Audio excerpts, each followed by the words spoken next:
It is my pleasure to say that this episode is sponsored by the Cancer Box, a monthly subscription filled with life-giving products that have been meticulously researched and sourced and shipped right to a cancer fighter's doorstep. Rachel and Jamison, founders of the Cancer Box, work closely with doctors to continuously research and gather the highest quality set of vitamins and supplements possible. Rachel was diagnosed with stage 4 colon cancer in her 20s, and they have put in the hard work to walk a healing journey. Their experience is packaged up and placed in each Cancer Box sent. Visit www.thecancerbox.com to learn more. And I can tell you that after researching what they are doing and the concept of what they're doing, this is really something that you'd like to avail yourself of. I sail an ocean, unsettled ocean, through restful waters and deep commotion, often frightened, unenlightened. Sail on, sail on, sailor. Hello, I'm Dr. Gary Onik, your host for Cancer is Tough, but You Are Tougher. I want to thank the Beach Boys for allowing us to use their music, which is dear to my heart. This podcast is uniquely personal. I am both a cancer specialist as well as a cancer survivor. It's a rare person who isn't touched by cancer in some way or another. Let this podcast be an encouraging resource and ultimately bring you hope. Stop the crying and the lying and the sighing and my dying. Sail on, sail on, sailor. I want to welcome Rachel and Jamison Dye to our podcast. They have what I am sure you will agree is a remarkable and inspiring story, and how they took Rachel's life-threatening cancer diagnosis, saved her life through determination and common sense, and created a resource, i.e. Cancer Box, to help other cancer patients through their harrowing experience. I want to thank Rachel and Jamison through Cancer Box for supporting our podcast as a sponsor. And the fact that we took their sponsorship is a tremendous endorsement of Cancer Box, because I would never expose my listeners to something that I didn't feel was important and credible. So that's my endorsement for you guys. It's got to be the highest quality and ethics. Say, well, thank you. Yeah. Okay. We're excited to be here. Yes, and I'm going to send, when I'm going to send your mother a check for that introduction. Or a bill. Yeah. A bill. Yes, a bill. So starting out, life was wonderful. You were living where you wanted to, as I remember from reading. You lived on a ranch, and you had cows, and you had family next door, and you had little kids running around and playing with their cousins, and it was really, it's idyllic. It's what everybody would. It was would picturesque. Want. Yeah, yes. Picturesque. And then all of a sudden things changed. And can you tell us about that experience and what it was like? Yeah, so you kind of just set the stage a little bit, and that was like very, very accurate to what it was. So I was diagnosed the beginning of August, and up to that point we were camping. We had gone on a road trip to see Jamison's family. We'd spent time with church family and just doing all the summer. Yeah, doing all the normal summer stuff, and not like no hint of like weird abdomen pain or anything that led up to the diagnosis. I was still running and exercising. I've been running the lake here in Woodland where I live since I was 16. And after every pregnancy, I worked my way back up to being able to make that 4-mile run. And I had just completed it without stopping 2 or 3 days before I started having abdomen pain. And we're like, this is super weird. Went into the ER and they're like, oh, you're constipated. And they sent me home with a bunch of laxatives. Laxatives didn't work. It's not an effective cancer treatment, we found. Yeah. No, it was one ER doctor's best guess. So less than 24 hours later, I was in the most excruciating pain I've ever experienced in my life. My abdomen was starting to be swollen and distended, and we're back in the ER, and they're doing imaging, trying to see what's going on. And it got to the point where they were worried about my intestines rupturing. So we did emergency surgery. I had an emergency colostomy put in, and they removed a tumor that was fully blocking my colon. So I woke up in the hospital with a colostomy, which, it's embarrassing as it is, I didn't know what a colostomy was until I had one. And then we waited on test results in the hospital, recovering. And 2 or 3 days later, the results were in that it was stage 4 colon cancer. I think Jamison, we were just like shocked. Yeah. So there was the tumor itself, which is about golf ball size, had completely closed the colon. They had taken about a foot of colon out, really for proper testing. Mm-hmm. And so they found a number of those lymph nodes were positive, but they had also, while they were in surgery, had kind of inspected her liver and found a suspicious spot. And so they took that as well. And so those test results, it was kind of the combination of those that told us it was stage 4. And I remember asking the doctor. Yeah, I was gonna say. I remember asking the doctor, because she didn't say stage 4. She just said this was cancerous, this was cancerous, this was cancerous. So I was like, okay, well, how would you stage it? She said, oh, definitely stage 4. And I was like, well, is there another, is there a stage 5? Like, I don't know how this works. This is how much we did not know about cancer at the time. Yeah. And she said, nope, that's definitely the last stage, I think is what she said. Which was comforting. Oh gosh. Those rookie questions. Yeah. And so that started the journey. And I had a very similar experience. I couldn't urinate. Okay. Yeah. Different plumbing, but same problem, right? And so I went and got a scan, and being a radiologist and knowing the person who was the radiologist doing my scan, I went back there to look at my film as it was coming out. As it was coming out, it was just clear as day that I had stage 4 prostate cancer. And so, at that moment, you have to make a decision. And so what was the decision you guys made when you had that diagnosis? That's a good question. Yeah, I think the first thing we did was breathe.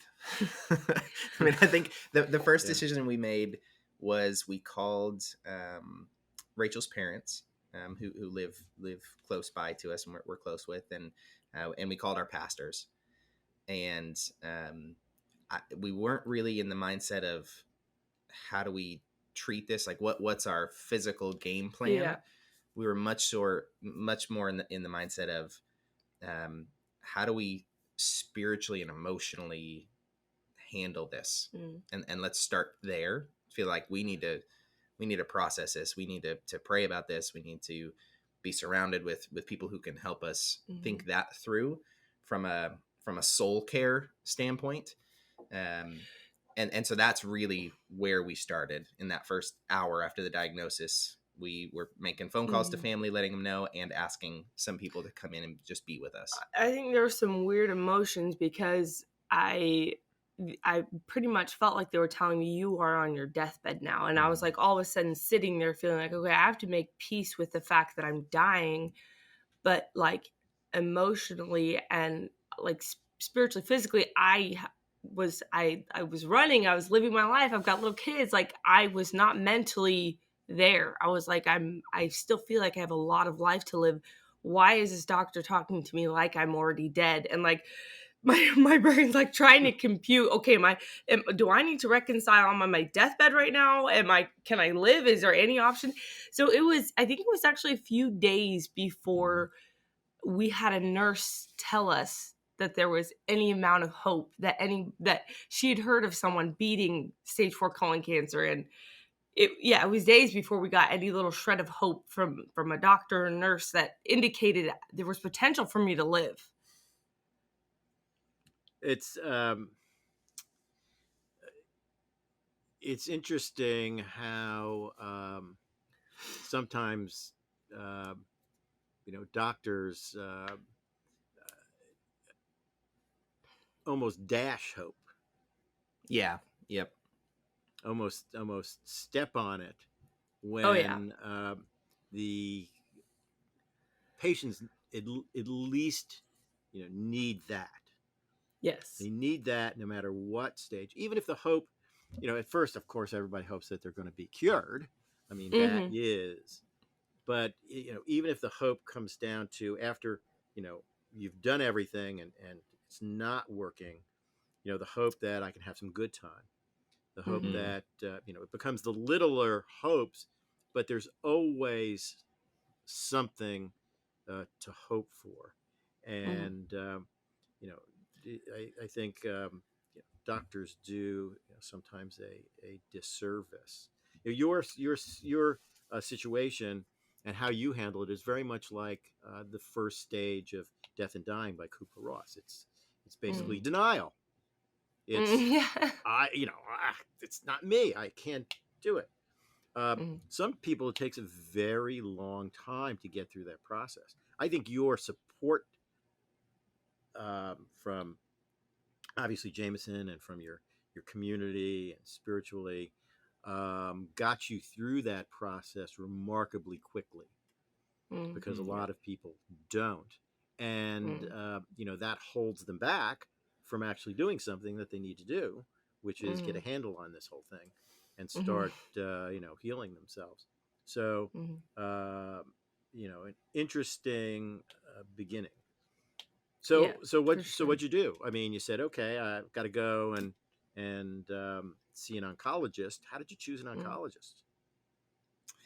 Yeah, do you want me to? Yeah, go for it. So I feel like I made it my mission. I felt like I was born for this mission of figuring out what to do. I'm a project manager by trade. That's my training and my kind of career path. And it felt like this was the ultimate project. I am going to research. I am going to build a team. I am going to, find what answers I can, while largely Rachel was resting, right? So we spent that first month. She had to recover from surgery. Nothing about the cancer yet, because we couldn't even treat the cancer because she had to recover. I was relearning how to walk and use my abdomen without blowing a staple, because I had like an incision this long down my stomach. So I was napping 1 or 2 times a day for So she had her work to do. 3 weeks. So she had her work to do, and I had mine. And so the hospital sent us with a referral to an oncologist as a part of their system. And so I knew we had that scheduled, but it was maybe like 3 weeks out. And so I think we just knew in our core, we wanted to go beyond the standard of care.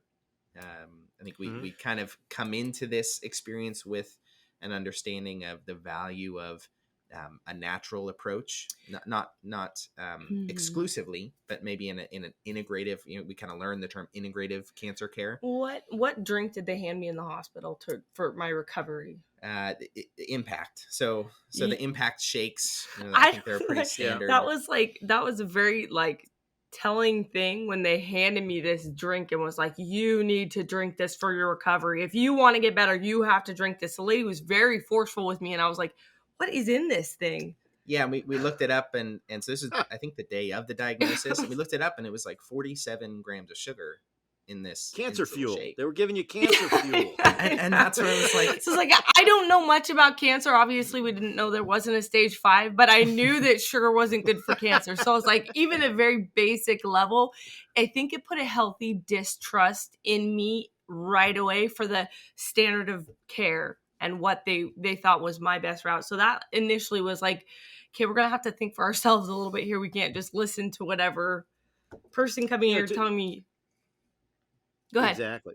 Yeah. But to defend the oncology establishment, and I don't usually do this, but to defend the oncology establishment, the oncologists are in a very, very difficult situation right now.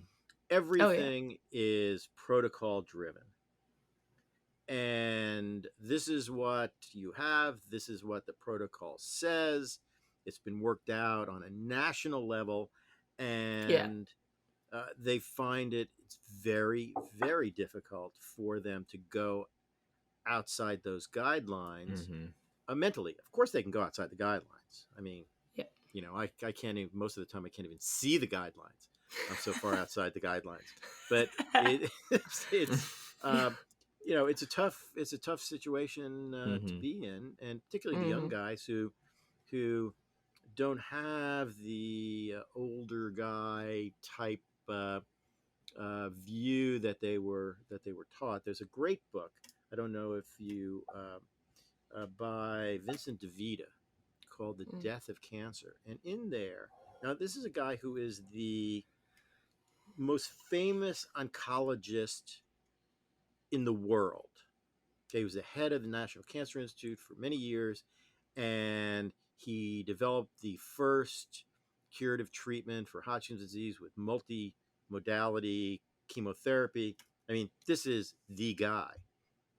And he had a good friend that got prostate cancer, and he became his advocate.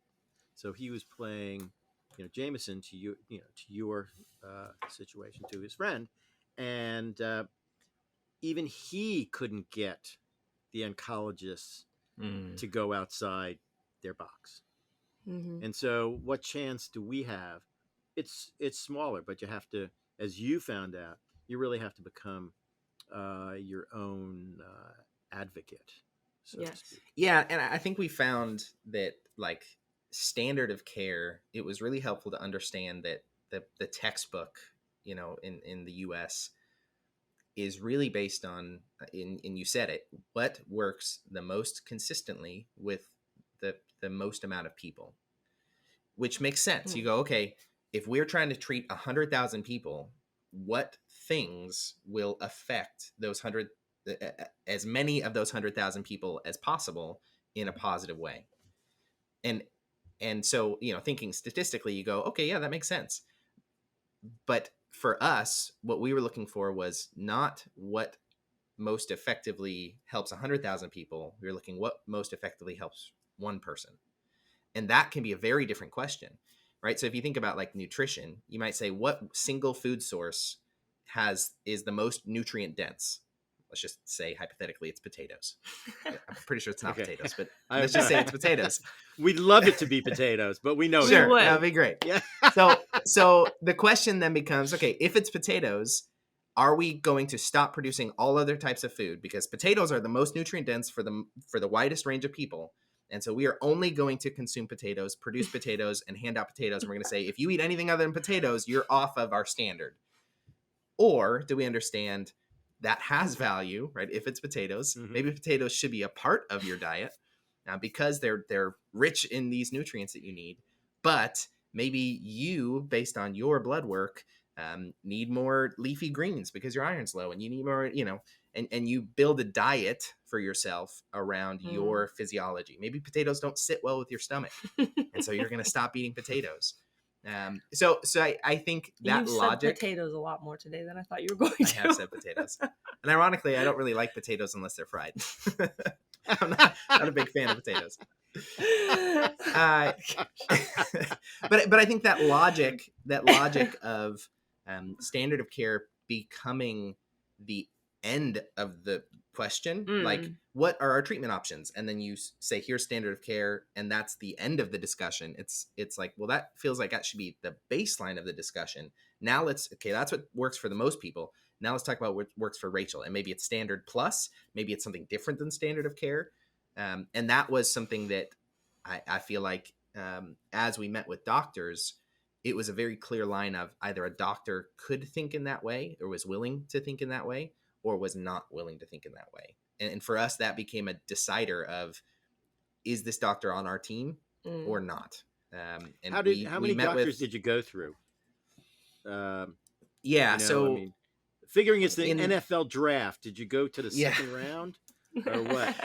Yeah. So I think in the first couple months, we had probably met with 10 to 12 doctors, maybe 4 of those being traditional kind of MD oncologists, and the rest being naturopaths or specialists in different and I think areas. we had like kind of a go-to question that like helped us gauge where this doctor was at and if they were kind of like up to date on what is working, right? So we kind of learned to say, so what's your view of IV vitamin C?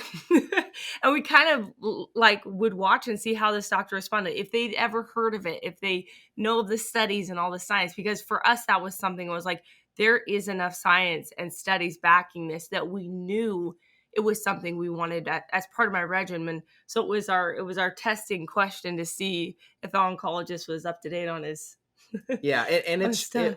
so that first oncologist that we met with that was assigned to Rachel out of the hospital, her response to that was discouraging. I mean, it was very much so. She kind of like squinted and she was like, "Well, I'm not going to stop you. You can do it if you want." And we were like, "Okay."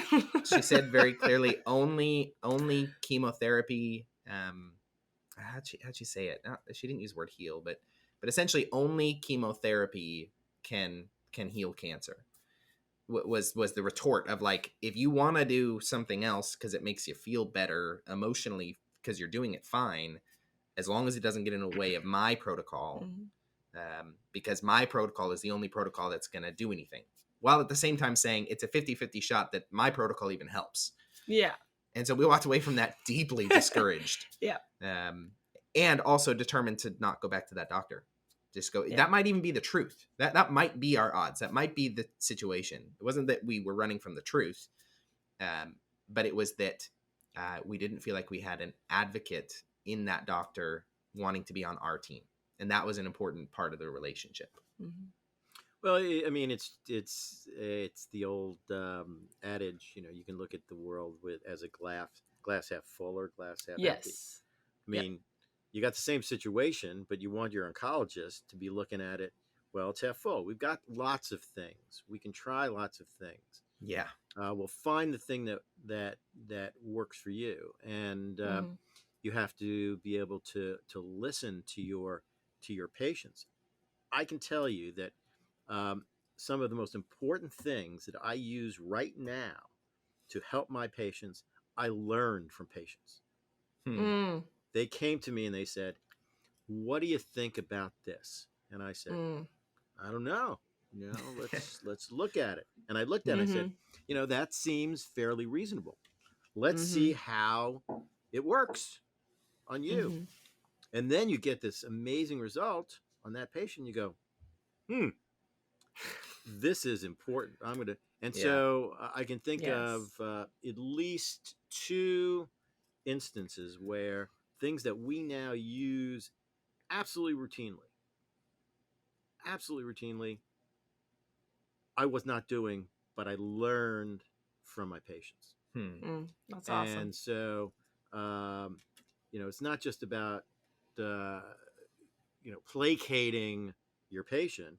It's about, well, maybe there's something new here to do and to learn, and I can't know everything. I'm really stuck in a somewhat narrow lane, and I just have so many hours in a day, and so I have to rely on other sources, and the patients sometimes are the Hmm. best. So That's awesome. I think Yeah, we that can makes take it sense. another step farther than that. Yeah. So okay, so now you've got your oncologist. But let me ask you a question: is it important for you to have an oncologist that has a spiritual bent to him or not? Mm-hmm. That's a good question. I think it was and is important to have members of our team have a spiritual bent, Mm-hmm. but we really recognize it as a team. So we talk about, our oncologist is one member of the team. Maybe we have a naturopath on our team, but we also have spiritual guidance and Mm-hmm. counseling as a member of our team. In our case, it's our pastor. We're close friends with our local pastor, and so they kind of fill that role of when we are struggling, when we're feeling discouraged, and an oncologist, it's we're not feeling discouraged because our treatment plan isn't right. We're feeling discouraged because we're just spiritually or emotionally Mm-hmm. low, that we go to them, and because they're the people that we know and trust to But I speak to think that. we were naturally drawn towards both my oncologist and my naturopathic doctor, which we didn't even know it at the time.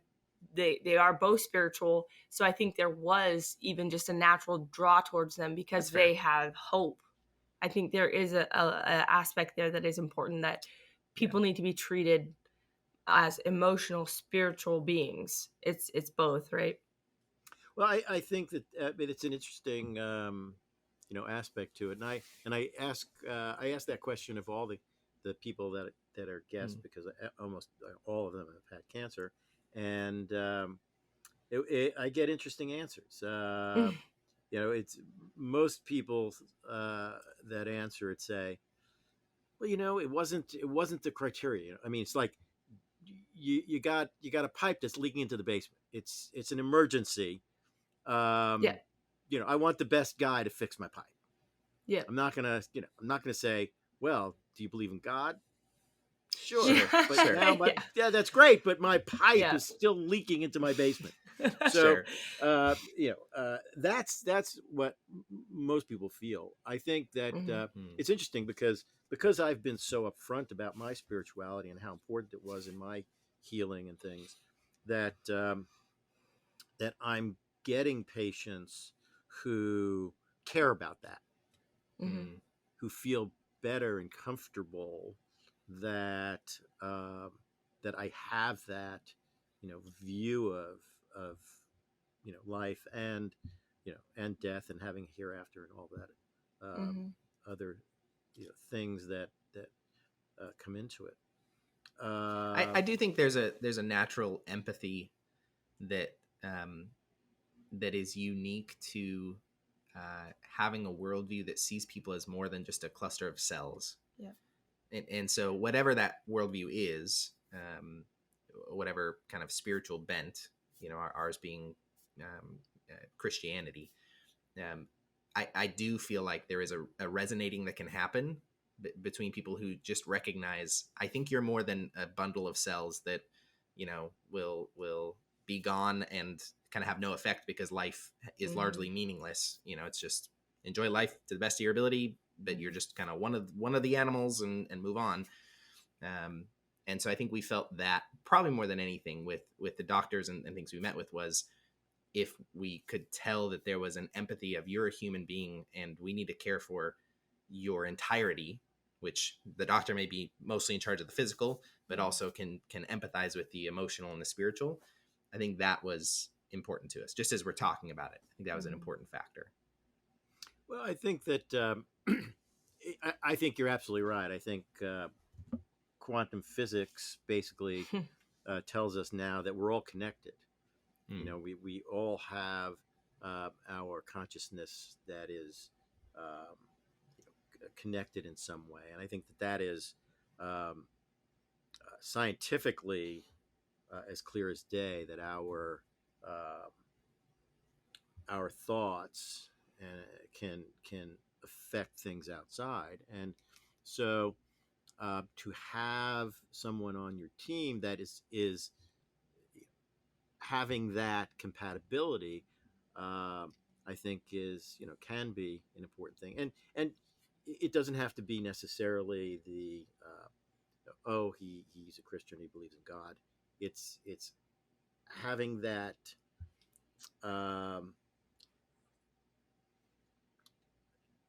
empathy and understanding. I think helps so much.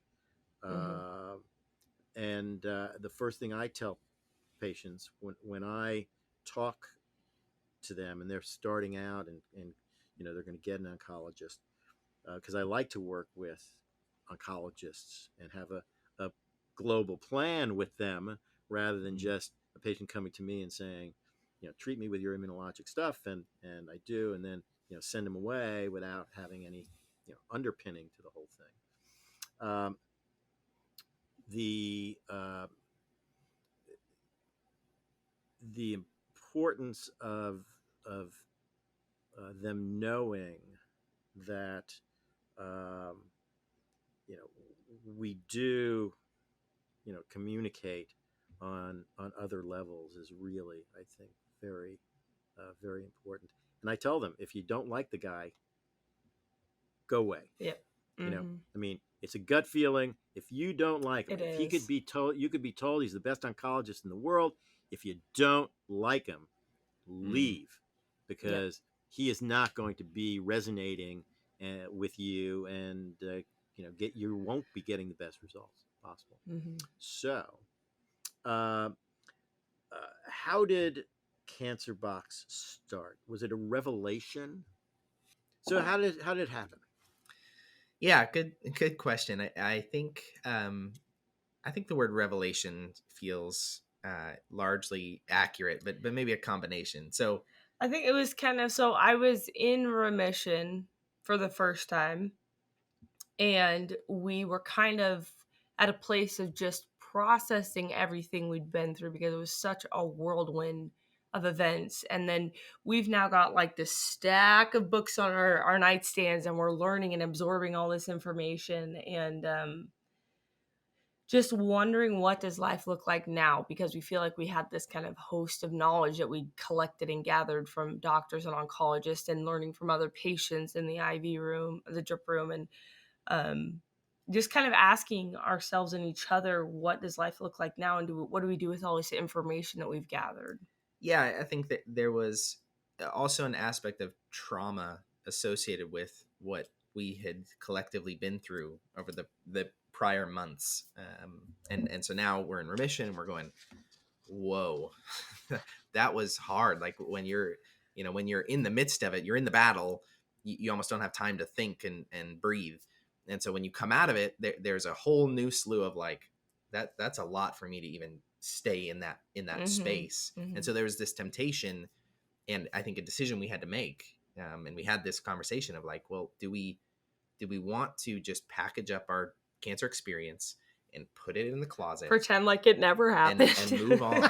Because Which is a pretty it's something that kind of like you want to do. yeah, yeah, Just no, yeah, absolutely. leave it There's this there. temptation to go, that was so hard. We have 3 little kids. What if we just act like cancer didn't happen? We got some new scars and some new side effects, but what if we just moved forward?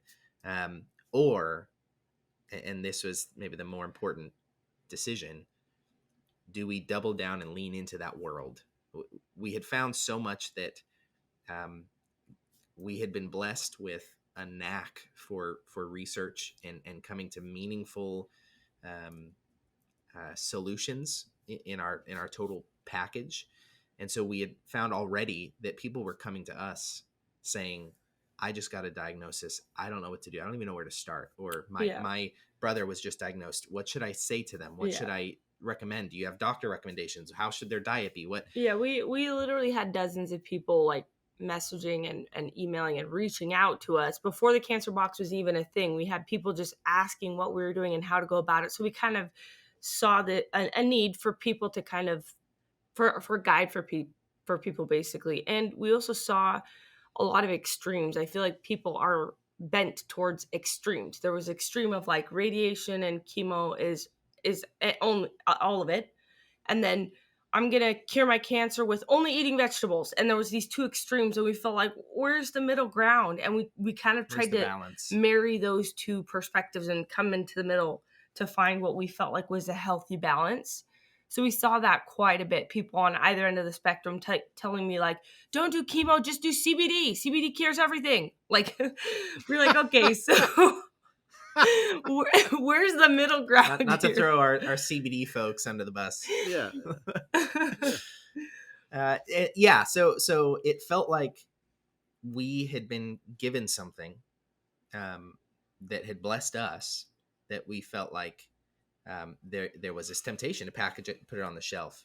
But are we not using what we have been given, what we've been blessed with, being good to bless others and being good stewards of that experience? And so it was out of that conversation and that discussion that this idea formed of what became the Cancer Box. And actually it became the Cancer Box almost moment one of the thought, because the thought that came to us was, what if we had a way of building a subscription box, the subscription box kind of industry. You wanted to know if there was a box like this. He literally got on the, like, just the Cancer Box, because is there a subscription box for cancer patients out there? So that's kind of how it was born, was we wanted one. Yeah. And so what we realized was it didn't exist in the way that we envisioned it. So we had this vision of a subscription box that gave tools and resources for the body, mind, and soul. And what we found, there are some boxes out there. What we found was they were primarily around emotional support. So it was, here's some snacks for when you're in chemo. Some Cheez-Its and a teddy bear. Here's a coloring book. Here's a teddy bear, a stuffed animal. Here's comfy socks when you're going through chemo. And those are good, but not what we were looking for when we were heading into battle. We felt like we were looking for resources. And I felt like in the relationship here of patient caregiver, I felt like Jamison did an amazing job of like just kind of like managing my side effects. Like, I'm having trouble sleeping. He's like researching magnesium and different things that I can take to help me sleep. I'm having trouble keeping weight on, so he's researching high fat foods that I can take. So there was a lot. I feel like a lot what's in the Cancer Box is kind of like a caretaker for helping manage side effects and just little things that, like, when you're the patient and you don't feel good and you're on the couch and you're just like mental brain fog, you're not like thinking logically, okay, what are the things that I know that can help with these? You're not in that mind space to be able to take care of yourself in a lot of different ways. You're just in survival mode. Yeah, so that was our heart to build that into the Cancer Box. Go ahead. Did you ever think that you'd take it one step further, that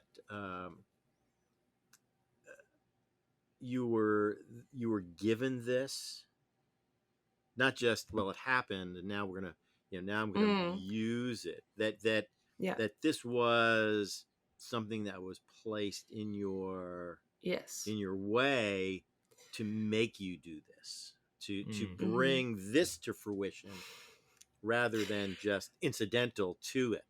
Yeah, I think so I think it was November, so Thanksgiving at our church. We were doing our annual Thanksgiving service, and I couldn't hardly believe the words as they were coming out of my mouth, but multiple people afterwards were like, I cannot believe you said that.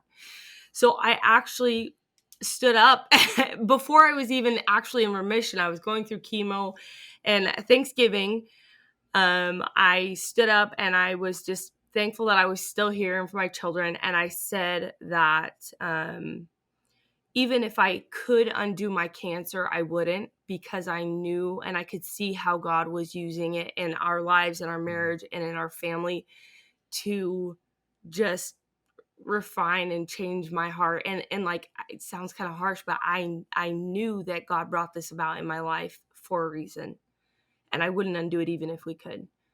and it's extreme, but it's honestly how we feel, that it's been the hardest thing that's ever happened. But I know without a doubt that God knew what he was doing and that has a purpose and a plan for us in all of it. There's such a unique, that the Psalms in the Bible talk about God being close to the brokenhearted and saves a crushed in spirit. And I think we very uniquely, we've had our faith our whole lives, really. I mean, we kind of grew up in this Christian faith, grew up in the church, always kind of had our own beliefs independent of each other. We didn't meet till we were, teenagers. But this experience really brought a closeness to our faith and to God that is something that we kind of cherish now. That's a large part of why we would say, I wouldn't undo it, because there's just such an assurance and a foundation that it feels like is here because of this experience, because of the difficulty that we've been through, because of this hard road that has made that foundation that much more solid. And that's something that we're thankful for.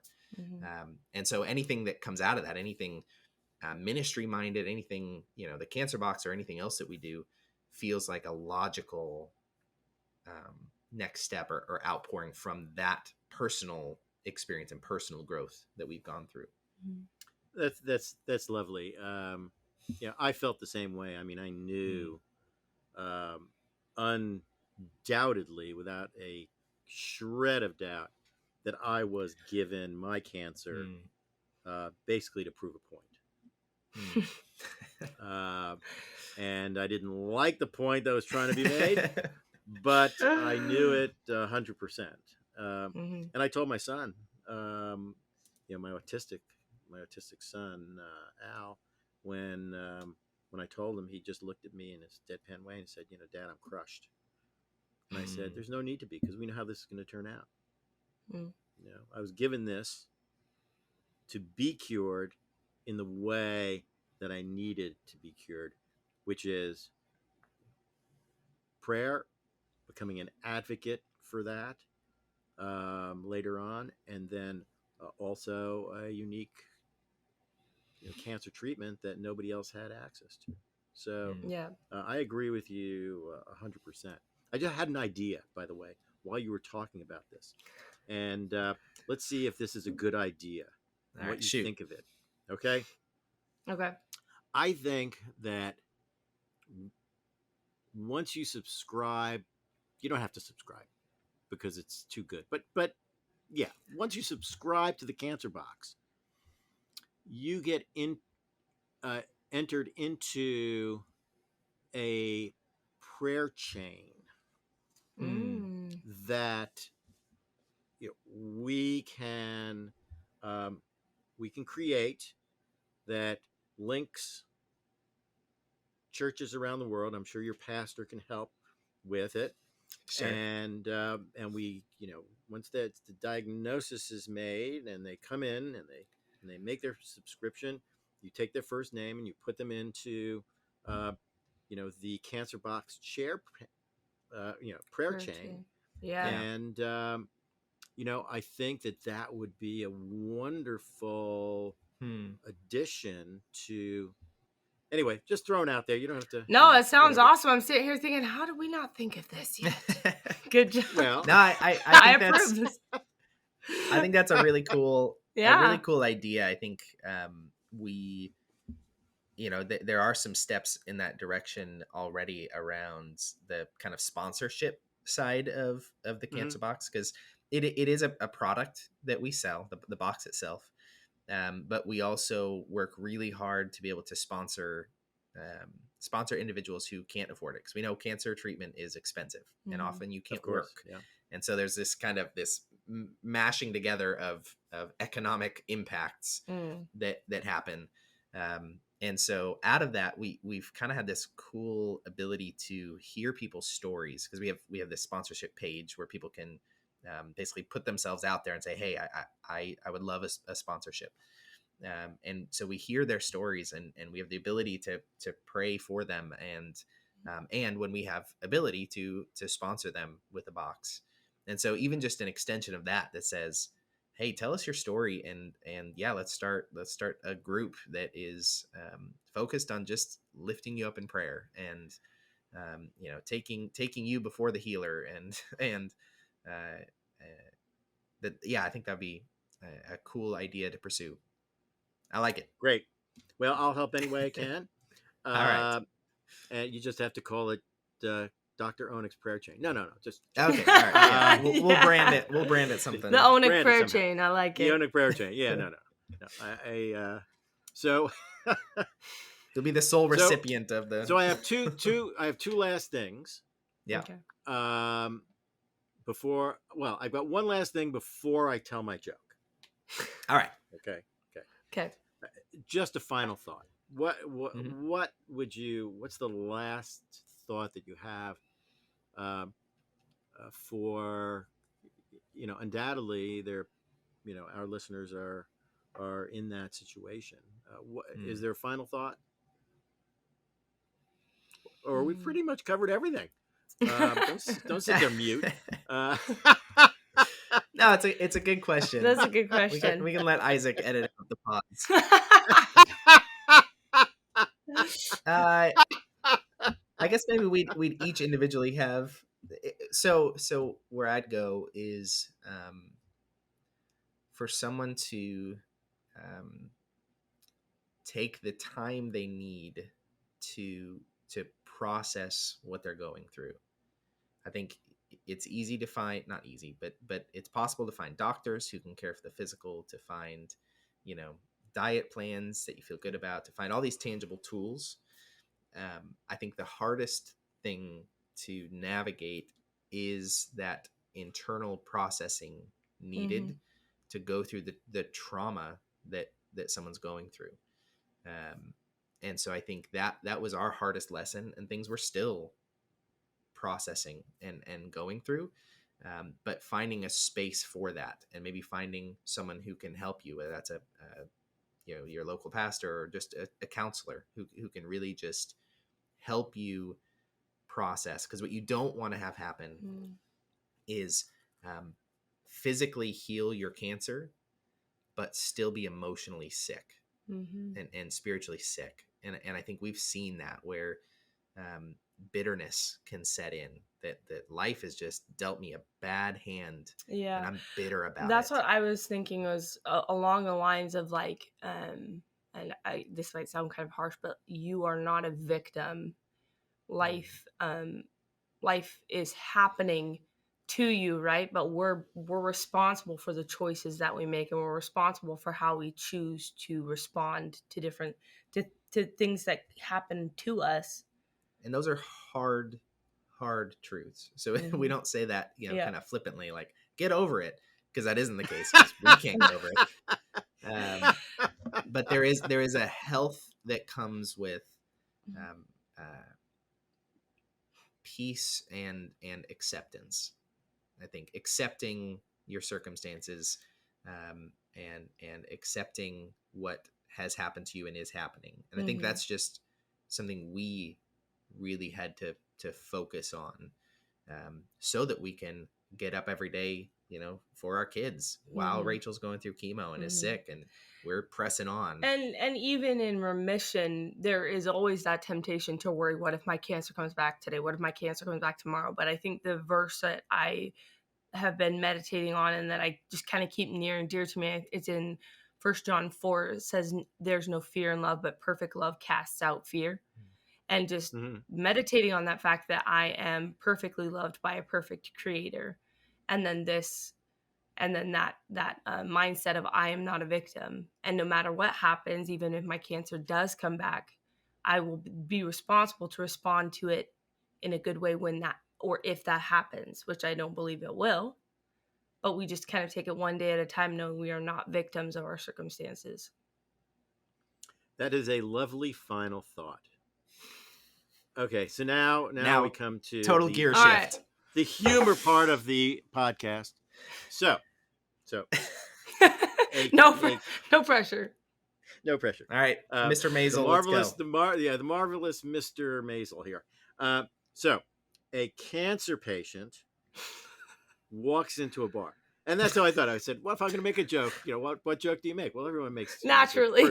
person walks into the bar, right? Okay, so the cancer patient walks yeah. into the bar, and he's got a parrot sitting on his shoulder. Okay. And so You're painting a good picture so far. So the bartender looks at him and says, what can I do for you? And the parrot looks at him and says, do you know anybody who can get this tumor off my butt?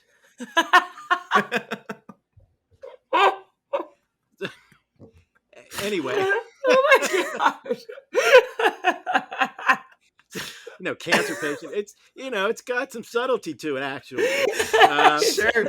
It's got some twists and turns in it. Got some twists and turns in it. Not exactly straightforward.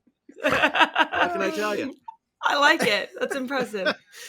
That's good. Good. Thank you so much for being with us. I think you have a future in comedy. Yes, and telling your story. And of course. And I wish you health. You've got that already. Happiness. You've got that already. And purpose. By the way, I have to tell the listeners, go to their merchandise. Their pull down merchandise aspect to their website, the Cancer Box website, because you have some great stuff there. Thank you. And I'm not angling for getting anything. That purpose thing was really great. No. Yeah. Extra large comes. I'm sure it comes in extra large. But sure. No. I'm actually going there, and I'm going to be buying a whole bunch of those things. Awesome. Because I want to give them out. They're terrific, and so go there and support Cancer Box. Thank you so much. Well, thank you so much, Dr. Gary. We've really appreciated the conversation and the partnership. We've worked together quite a bit now on some videos on our channel, and it's just getting better. You're coming up with jokes. This is amazing. It's my pleasure. All right. See ya. This is the hope section of our podcast, where obviously we give patients hope.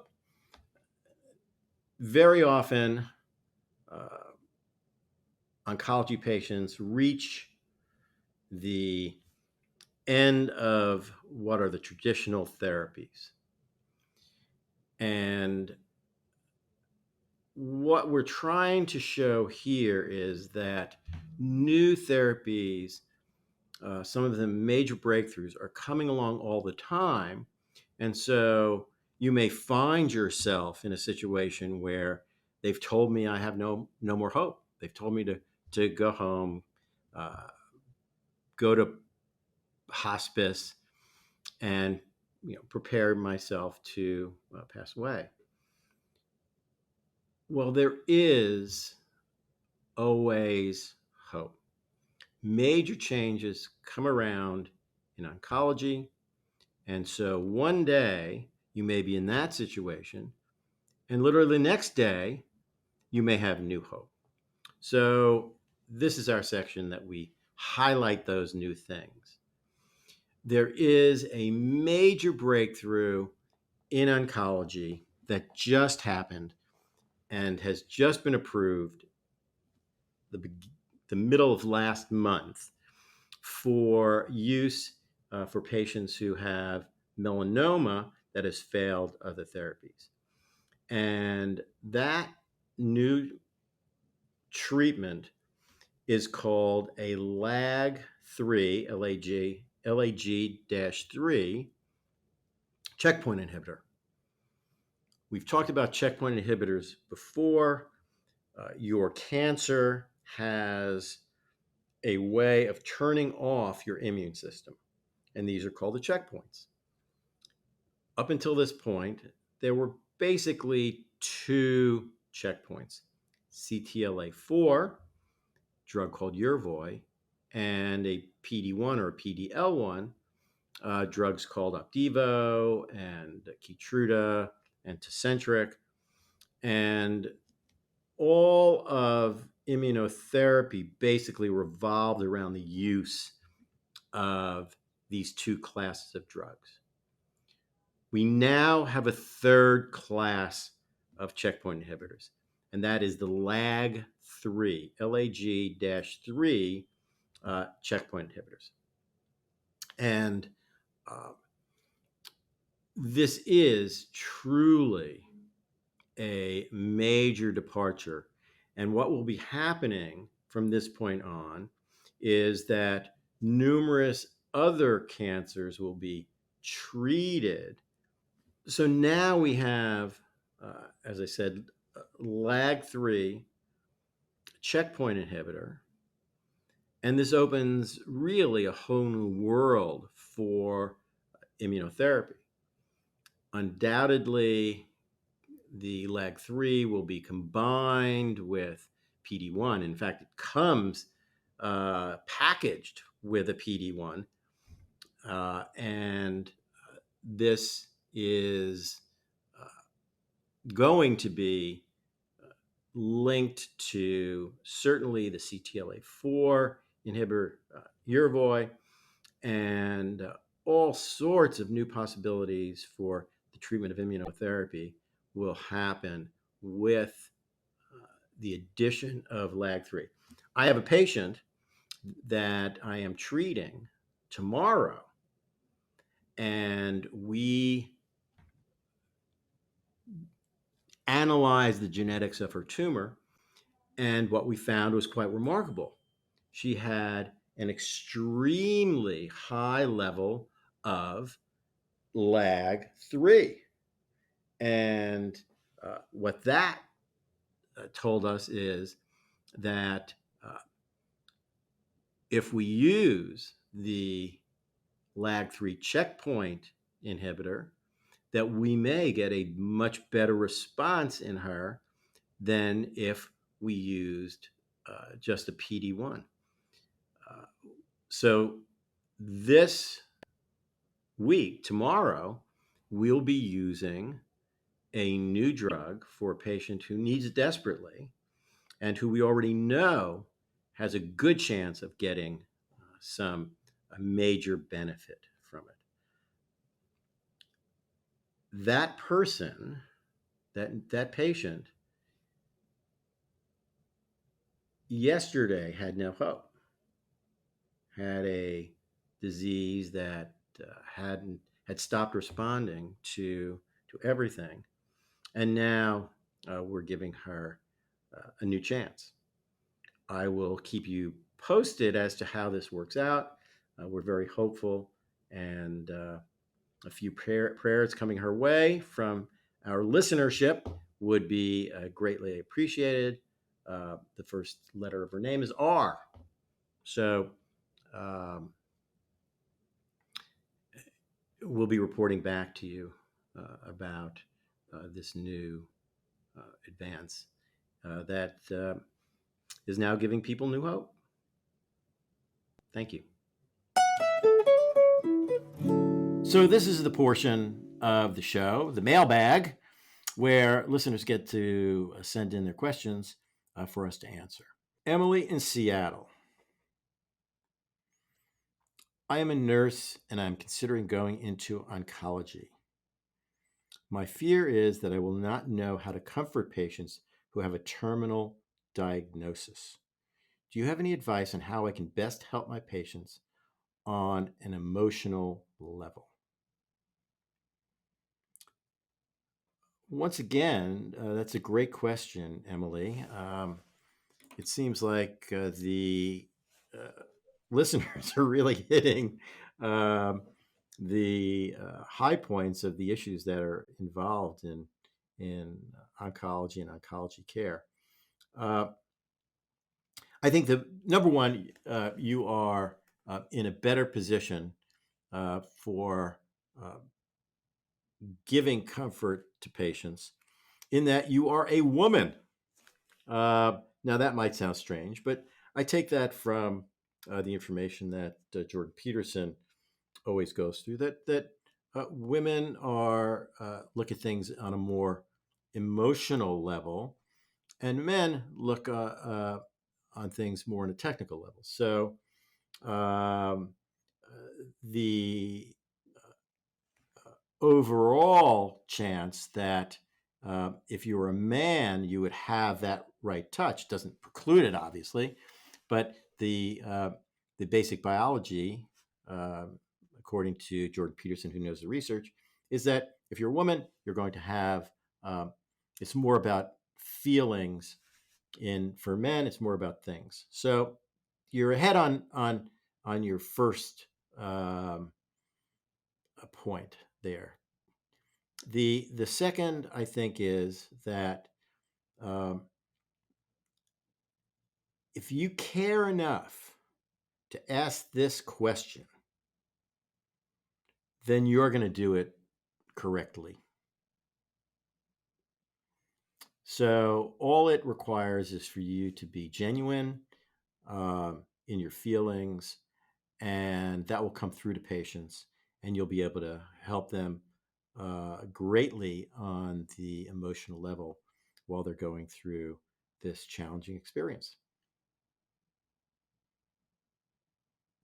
If you would like to ask us a question, you can go to GaryOnikMD.com. There is a contact form that you can fill out, and it will send us your question, and hopefully we'll be able to answer it on the air. Thank you for listening to our podcast. I hope that it provided you with some useful information, some hope, and some comfort. Thank you very much. Sail on, sail on, sailor. Sail on, sail on, sailor.